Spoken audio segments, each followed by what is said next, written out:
220 AD, the Great Wall. 1420, the Forbidden City. 1997, Three Gorges Dam. 2002, China does it again. Chinese engineers and workers tackle one of the biggest construction projects on Earth. In the middle of the ocean. The biggest possible piece of infrastructure that they could possibly build. Welcome to Yangshan, on track to become the biggest deep-water port ever built. A 20-kilometer quay with 50 berths, over 30 kilometers out to sea. Linked to China by the world's second longest ocean bridge, where massive cranes, a cutting-edge control system, and some very, very focused personnel are already shattering records for loading and unloading gigantic container ships, battling for supremacy in the world's biggest import-export trade. And Yangshan's not even close to being finished.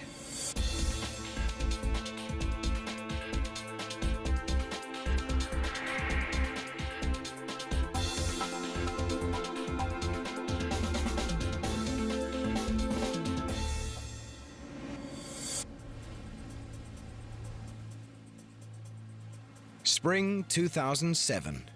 The Gudrun Maersk, one of the largest container ships on Earth, sails 32 kilometers off the Chinese coast. I started turning so early, but due to the current, then I could see it afterwards. It was a good idea. Her deck stacked high with 3,000 shipping containers, a multi-million-dollar cargo. And 32 kilometers out at sea, the crew of the Gudrun Maersk is just about to put it all overboard. At one of the biggest cargo facilities on Earth. The Yangshan Deepwater Container Port. It'll be years before this megaport is finished, but Yangshan's docks are already over 3 kilometers long. On those docks, some of the world's biggest and brawniest cranes, high-tech trucks,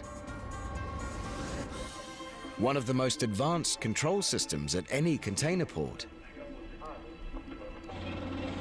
and some of the best container port operators in the business are getting ready for the Gudrun Maersk. They'll have a good day's work ahead of them, and they'll have less than a day to do it. From the moment this giant ship docks, they'll have just 20 hours to unload her 3,000 shipping containers and load her up with 2,000 more. Then they'll have to move the 3,000 unloaded containers to the mainland, over 32 kilometers of open sea. And there's no room for error. Every ship, every day, Yangshan's battling powerful rivals for supremacy in a billion-dollar business.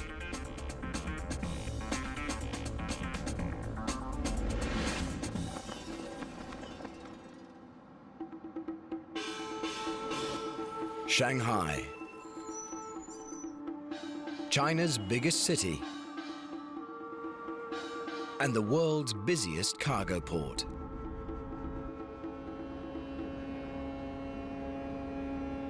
In the 21st century, China's export-import trade's exploding by nearly 30% per year.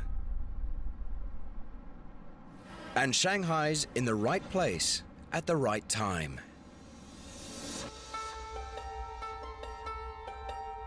Located about halfway down the Chinese coast, right at the point where the Yangtze, the world's third largest river, empties into the sea.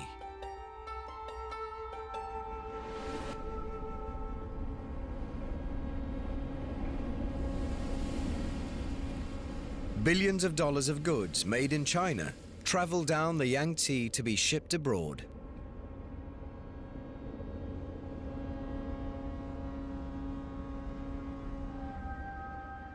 In 2001, that was 300 million tons of cargo. By 2005, it was nearly 800 million.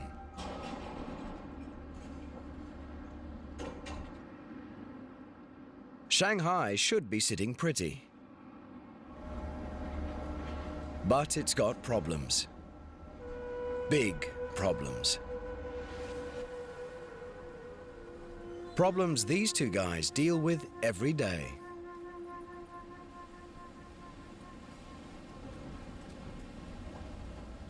Wu Jiangwen and Jiang Wei are Shanghai harbor pilots.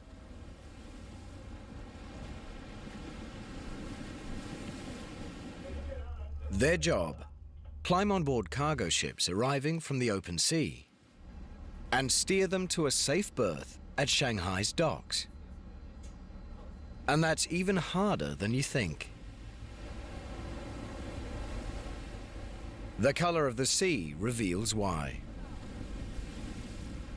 Muddy brown, the color of a river.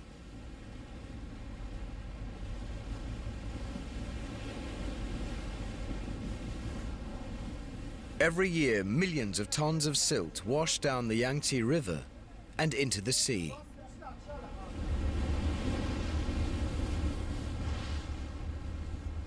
Where the Yangtze meets the ocean, all that silt piles up in sandbars. Exactly where hundreds of ships are sailing into Shanghai. At low tide, the silted-up entrance to the world's busiest cargo port is only 7 meters deep. And in today's world, any ship that can clear 7 meters is a mere rowboat. The biggest ships that come into Shanghai need 12 meters water depth. So they are very dependent on high tide.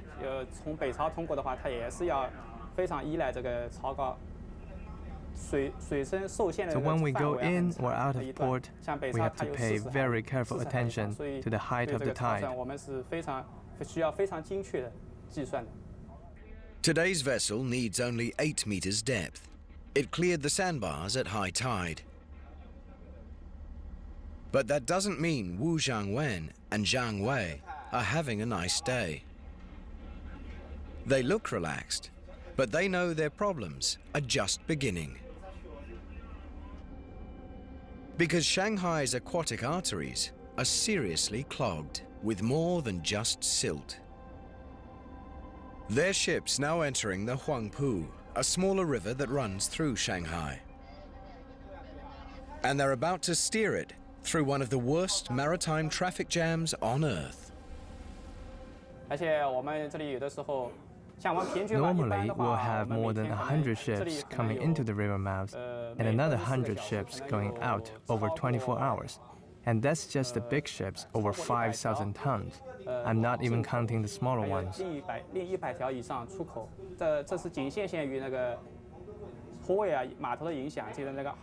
It is not a simple matter of one ship following another. There are ports all along the river. Ships have to cut across traffic, so there is a lot of risk. Shipping expert Matthew Flynn compares sailing up the Huangpu to commuting to work in the middle of the Indianapolis 500. It's probably one of the most exciting and memorable journeys that any ship captain can make.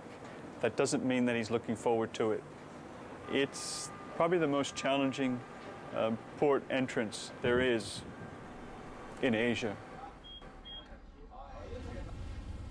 And believe it or not, there's more. If you measure the Huangpu River bank to bank, it's 400 meters wide. But our two pilots know they're working with a lot less. The navigable waterway, the waterway that's deep enough, is fewer than 300 meters wide. In some places, is only a bit more than 200 meters. And that worries Shanghai pilots, because a moving ship needs a distance 3 to 5 times its length to turn around. To avoid a collision, a 100-meter-long ship will need 300 to 500 meters. And on the Huangpu, it isn't going to get it. For instance, the ship we're on today is 145 meters long. So when it comes into the river, it can't turn itself around. And ships don't have brakes like cars do. If you slow a ship down to avoid a collision, you can't steer it. It would just drift out of control. So if there is an emergency, there is nothing I can do. That's why everybody's glad when the tugboats finally take over and push the ship into the dock.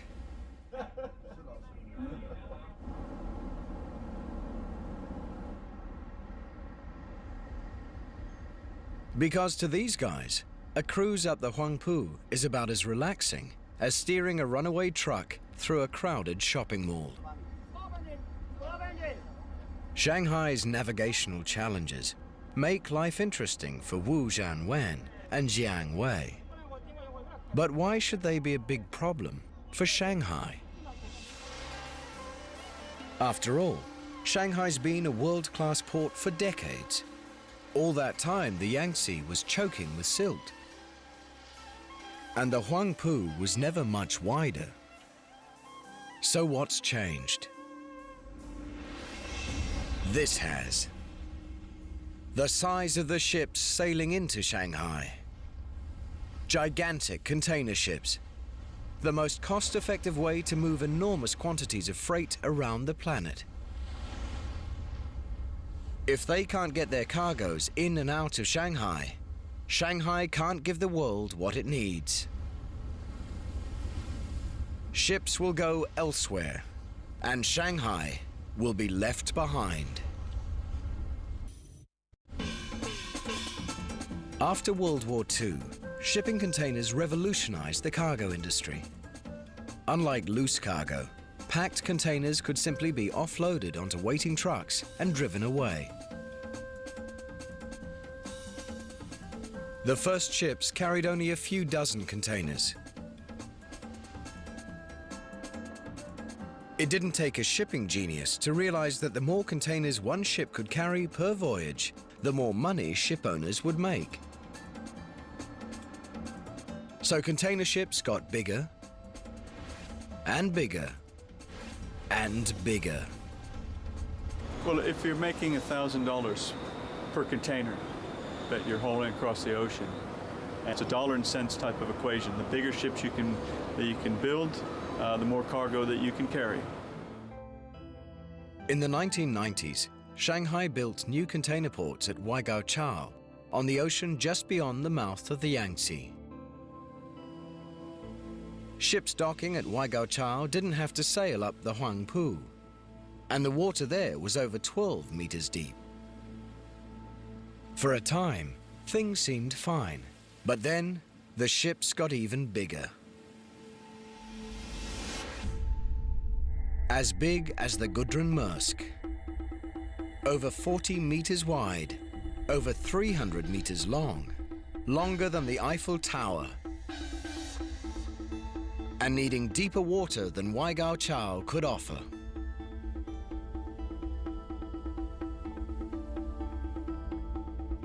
Even at 12.5 meters, that's not really deep enough for the biggest ships. We're talking 9,000, 10,000, 13,000 TEU container ships. So you really want something that's at least 15 meters. Today's megaships, like the Gudrun Maersk, are in a class by themselves. A class called Post-Panamax, because they're too wide to fit through the Panama Canal. And they're also too big for Shanghai. Steering a 350-meter-long vessel up the traffic-choked Huangpu isn't the best idea. And the Huangpu's 400-meter wide channel isn't much wider than the Gudrun Maersk is long. Turning would be a nightmare. And in the early 1990s, Shanghai gave the world's biggest ships something else to worry about. 2 suspension bridges spanning the Huangpu. 那个地方它就是要过一座大桥，那个大桥的那个 If a big ship came in, it could not pass under the Huangpu Bridge. Only ships of 48 meters tall or under 说那 can 个 pass 48 米 under 以下 that 是可 bridge. 以过的，但是它当时就超过了48米。 In the 21st century, 30% of the world's shipping containers were traveling on post-Panamax vessels. And Shanghai still wasn't deep enough, wide enough, or big enough to let those ships come in. Problems competing ports like Hong Kong and Singapore didn't have. As China's economy exploded, everyone wanted a piece of the action. Shanghai couldn't handle the business, it would have gone elsewhere. 2002, Shanghai's leaders roll the dice on a bold solution. At a place called Yangshan, 32 kilometers offshore, where the water was 15 to 20 meters deep.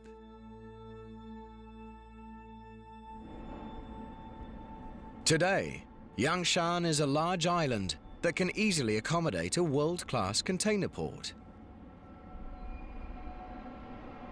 But when Shanghai's engineers chose it, over 60% of it didn't exist.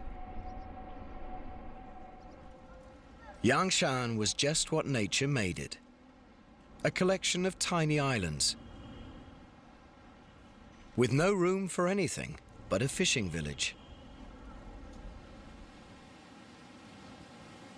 Engineers considered creating flat land by leveling the hills, but decided against destroying Yangshan's natural topography.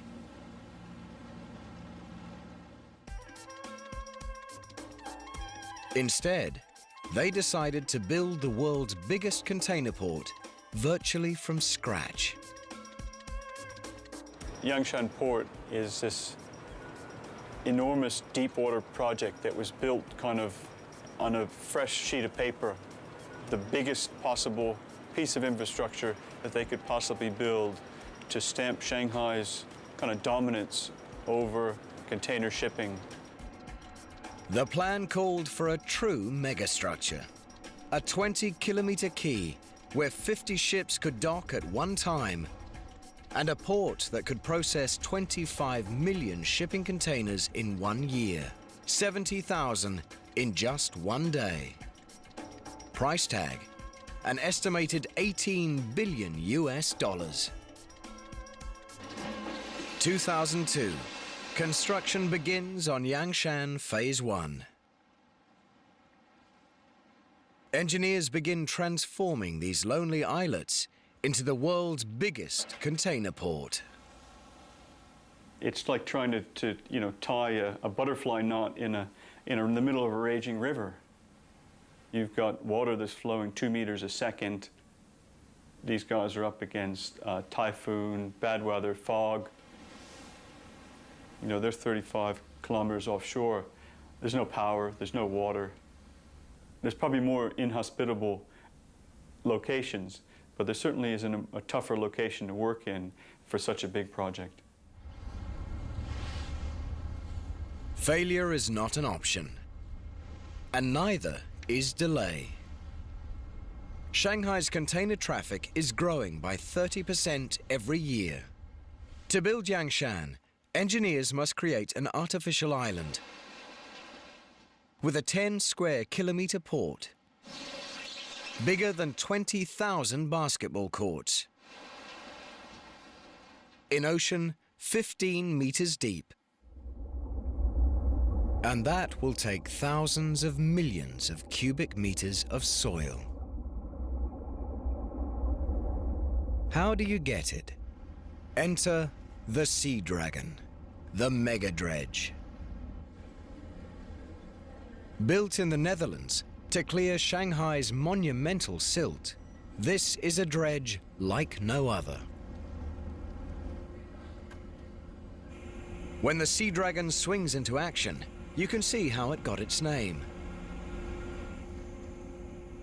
Its two massive suction arms bear an uncanny resemblance to monsters of the deep.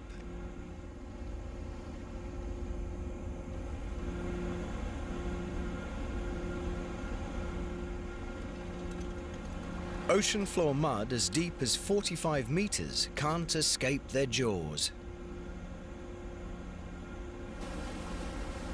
And they don't just eat a lot, they eat fast, thanks to some mega power topside. In the belly of this beast, two turbocharged 12-cylinder diesel engines generate 9,000 kilowatts of power each. With that kind of power, the Sea Dragon only needs to pump 1 hour to fill its hopper with mud. In China, 8 is a lucky number, so the Sea Dragon's hopper holds 12,888 cubic meters. That's over 200,000 kegs of beer. Once the hopper's full, two gigantic pumps drain the water from over 12,000 cubic meters of mud.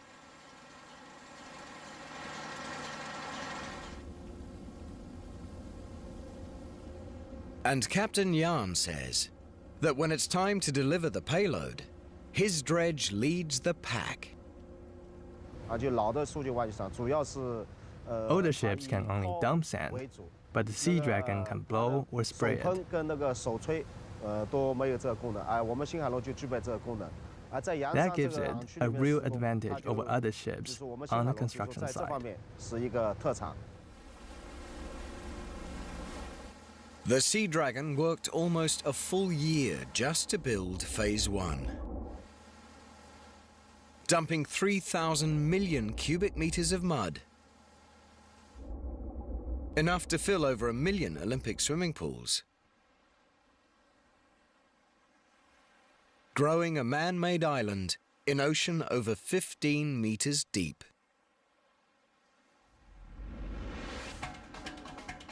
The Sea Dragon's done its job.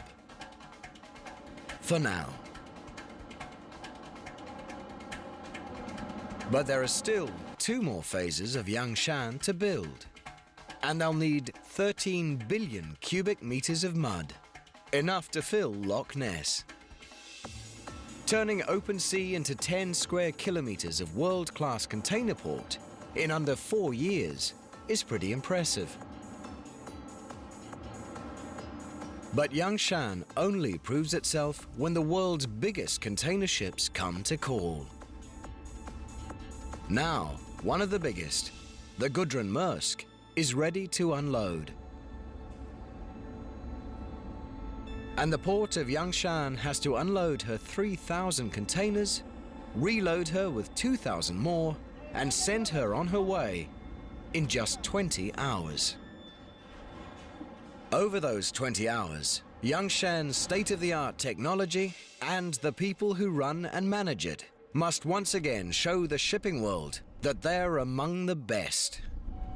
Because in this high-stakes world, no matter how good you are, you're only as good as your last ship.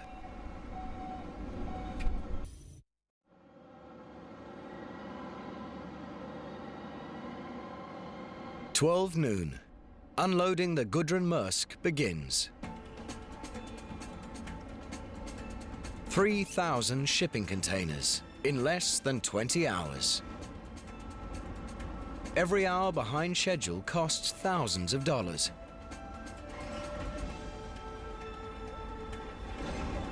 And takes you down a notch in the eyes of the shipping world.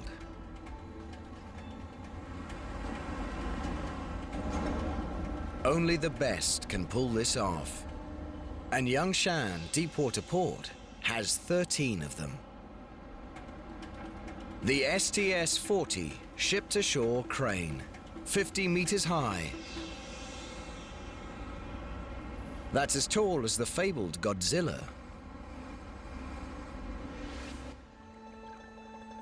And they're manufactured right in the neighborhood, at the Zhenhua Company on Chongqing Island at the mouth of the Yangtze, only 125 kilometers from Yangshan, the biggest crane factory in the world. But even at this mega factory, where mountains of metal seem to float on air, the Yangshan cranes were a tall order.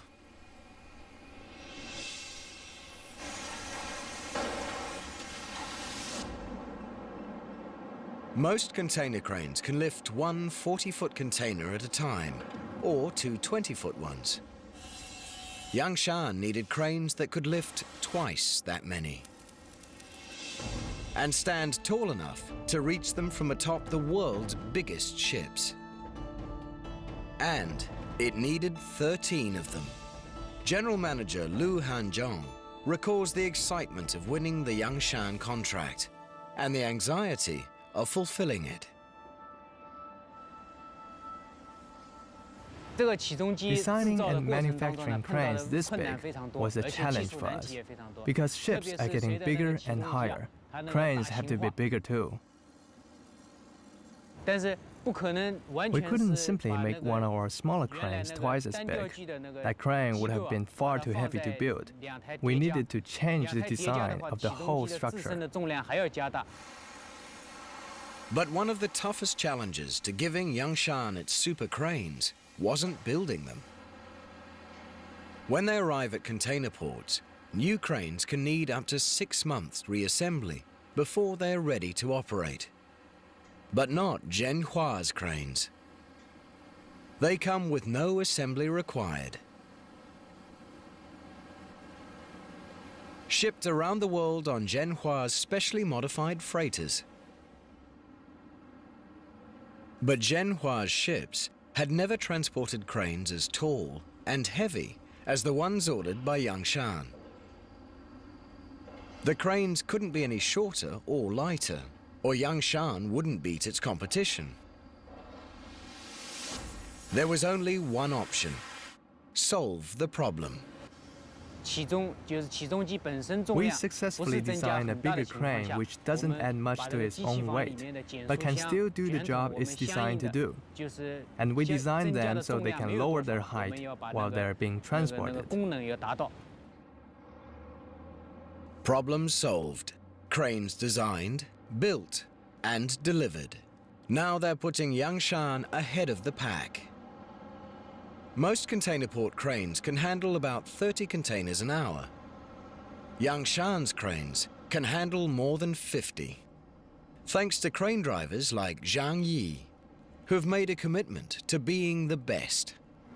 The difficulty we have to conquer is we work on night and day shifts rather than normal working hours, so that we have to sacrifice a bit, personal life-wise. I mean, we cannot just go drinking and have fun as much as we want to. We have to make sure we rest well before we come to work.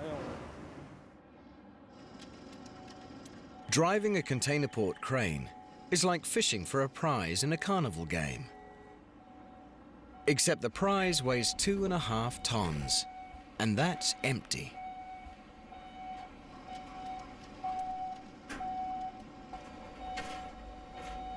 Sitting in a cab meters up, the operator has to maneuver the crane's lifter, called a spreader, into position over each container, then lower it by eye and by hand.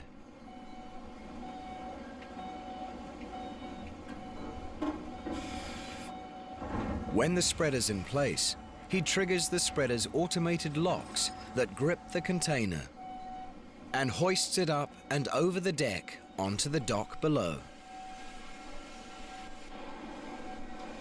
lining it up precisely with the truck that will carry it away. And then do it again, and again, and again. And if you think unloading is tough, try loading. To load a ship, a crane operator has to position a 20-foot container onto pins on deck. and slide it precisely into grooves built into the cargo hold, so containers won't move at sea. That's like trying to set an elephant down on a coin from 50 meters up. And a crane driver doesn't have all day to get it right. If containers move too slowly, ship owners fall behind schedule and lose money. But if they move too fast, they can swing out of control, endangering cargoes, people, and cranes. And a bumped container could mean damaged goods inside. So crane drivers have to develop an instinct for loading and unloading at exactly the right speed. The cranes put the containers onto trucks, which move them from the dock to the container yard. At the yard, rubber tire gantry cranes take the containers off the tractors and put them on the ground. But there's a lot more to this process than just heavy lifting. Shipping containers look alike, and unless you can match their numbers with the list, there's no way to tell them apart.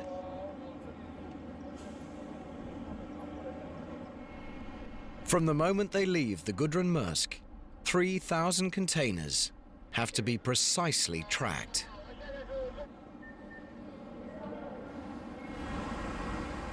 A misrouted container means unhappy customers and a bad reputation for Yongshan. A lost container is unthinkable. But it's unthinkable thoughts like these that keep operations manager Shi Min-hua fully focused throughout his shift. More than anywhere, the burden of success or failure rests squarely on his shoulders. For the duration of his shift, he'll bear the ultimate responsibility for keeping the operation on time and on track. The port runs 24 hours. We are under a lot of pressure to work fast, but we try our best to fulfill our service promises to our customers. If anything does go wrong, the buck stops with Shi Min-hua. And there's plenty that could go wrong.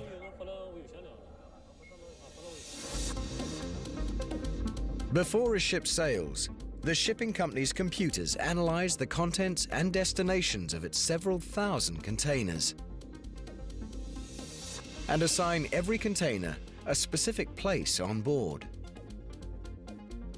The first port containers are the ones on top, and the last port's containers are on the bottom. It's a pretty complex mathematical equation.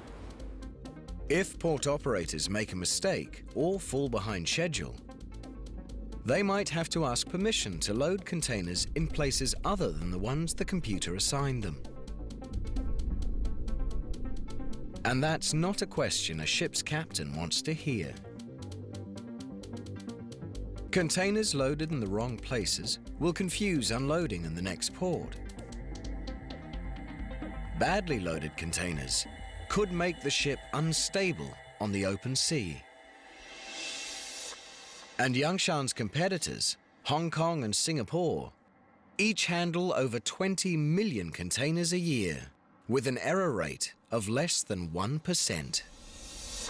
All good reasons why no one at Yongshan wants to rock the boat.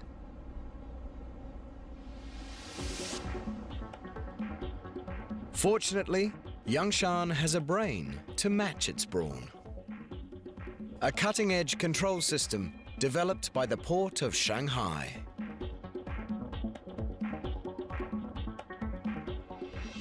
The operation control room has a highly developed CCTV supervising system, which can help to detect any potential problems. We communicate through walkie-talkie. There are laptop computers on the wharf that receive a detailed operation plan delivered by the computer system. Cranes, trucks, and rubber tire gantry cranes all have cab displays electronically linked to the port control room. So crane operators and drivers know exactly which containers they're moving, when to move them, and where they go. The trucks receive wireless orders from the computer terminal in the operation control room. Portable mini computers in the trucks display instructions on what to do and where to go. The trucks we use here are some of the best. They're equipped to transport containers on the left and the right. And the driver's cab has windows on 3 sides, which allows the driver to see a lot more.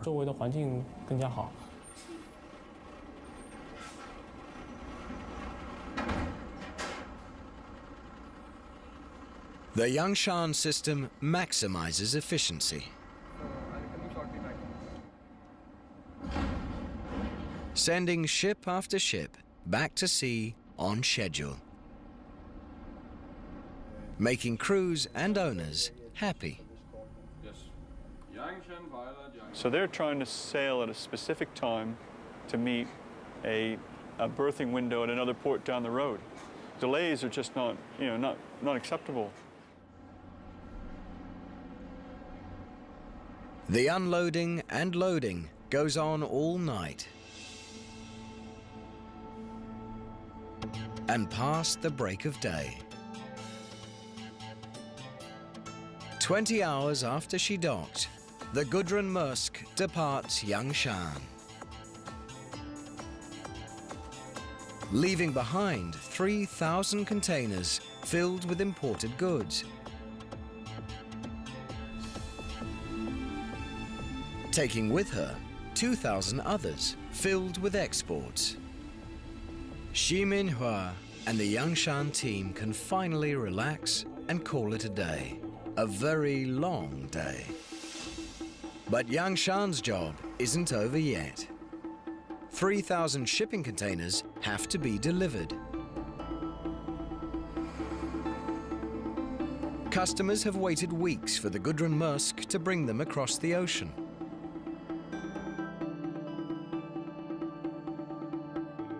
And now they're sitting on an island, 32 kilometers.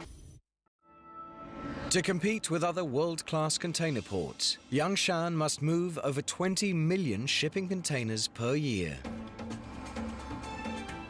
But how do you maintain your competitive edge when you're on an island in the middle of the ocean? You build another megastructure. The Donghai Bridge. 6 lanes wide and 32 kilometers long.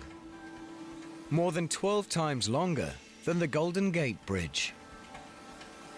The second longest ocean-spanning bridge in the world. The longest is just 80 kilometers to the west, spanning Hangzhou Bay. Building a bridge this long on land would be tough. Building it over the open sea is a logistical nightmare. It's not like you're a steel worker building a skyscraper. You don't have electricity out there. Everything that you need to do your job has to be taken in by barge and back and forth in that fashion.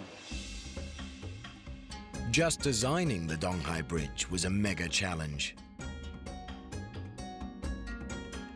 It had to be wide enough for 6 lanes of truck traffic, high enough to let some of the world's biggest ships sail underneath, and strong enough to withstand all that nature would routinely throw at it.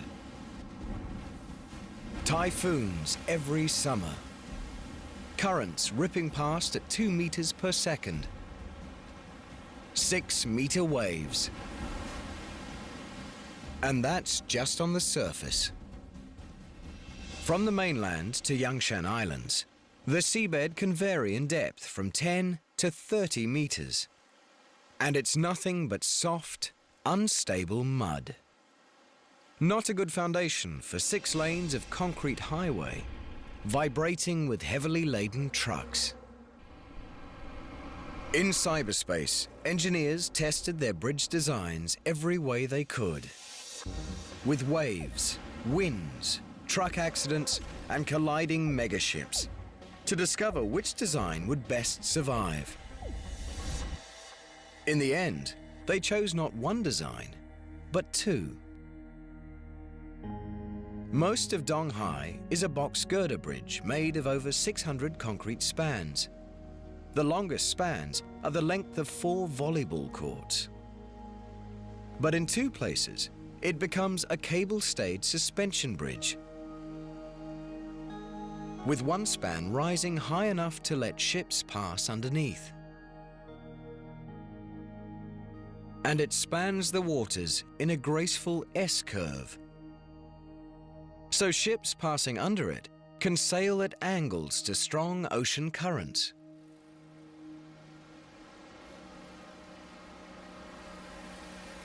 By 2002, engineers had a bridge that worked beautifully, on paper and in their computers.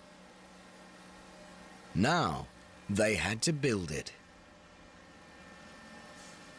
First challenge: anchor kilometers of concrete in waterlogged mud, firmly enough to stand up in a typhoon. Engineers drove over 6,000 foundation piles into the sea floor, positioning them with GPS and 7 satellites within a 3 to 5 millimeter accuracy. 20 plus meters of water, then another 40 meters down below before they actually reached bedrock. Next problem: how to build 600 concrete spans, some weighing over 2,000 tons. In the middle of a sea so rough, construction's possible only 6 months of the year. The solution was not to even try. Instead, the Donghai's builders pre-built its massive spans on land and towed them out to sea. I mean, it would be craziness to try to build the bridge, piece by piece in that position. And they had to actually, in the middle of the process, actually construct this new barge with 1,600 ton lifting capacity to move these bridge sections into position. From start to finish, nothing was routine about building Donghai Bridge, including the workers' lives. As construction moved further out to sea, massive bridge pilings did double duty as dormitories. On 10 December 2005, 42 months after construction began, the Donghai Bridge opened to traffic.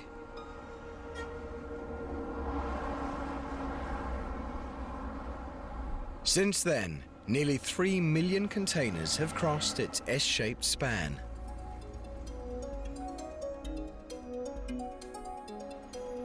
Under the watchful eyes of bridge operators. From this high-tech control room, they miss nothing that happens on, over, and under the world's second longest ocean bridge. Their eyes, some 80 surveillance cameras placed along its 32-kilometer length. Electronic eyes that never close. And for good reason. The Donghai Bridge is a triumph of engineering over nature.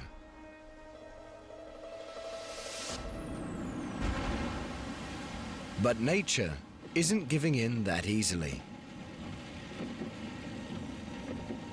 Typhoons and fog can make driving on the Donghai Bridge hazardous. In 2006, Super Typhoon Chanchu battered China with powerful waves and winds.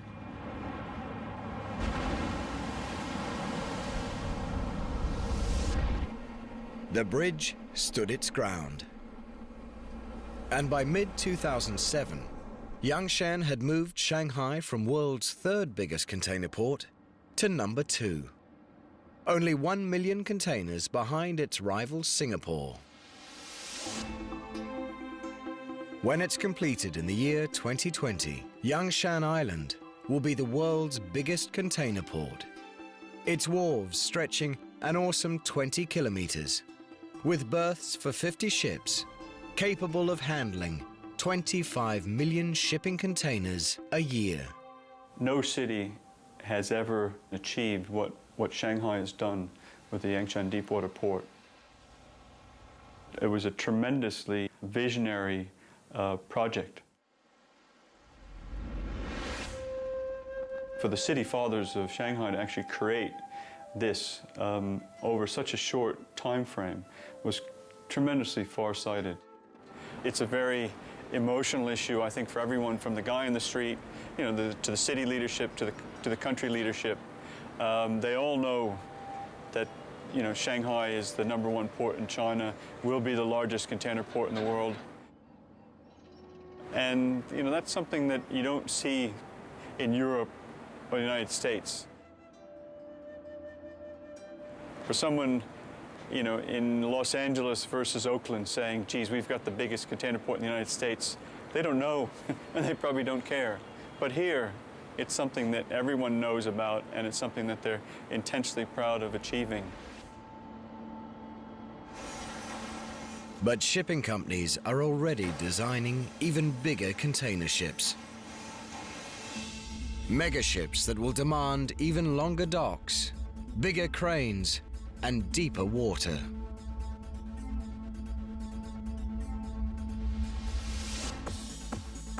The biggest container port ever built may someday be just the first phase of an even bigger one.